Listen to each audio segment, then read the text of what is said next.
We've gone from 0.2% of households in 2007 to 20% now, and that's 2.6 million households.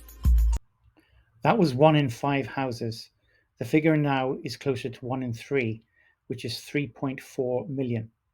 You were using the grid to store the excess energy that your solar was producing, so there was no physical need to have the batteries in at the time. All of that power coming in at the same time in the middle of the day for an electricity network that was set up to get power to your house is causing problems, and we like to refer to it as traffic jams or congestions. Check up on industry compliance with changed inverter standards found less than 1/3 of inverters in new solar battery and EV charging systems had been correctly installed. Inverter settings are incorrect, and that's causing a disconnect with the grid.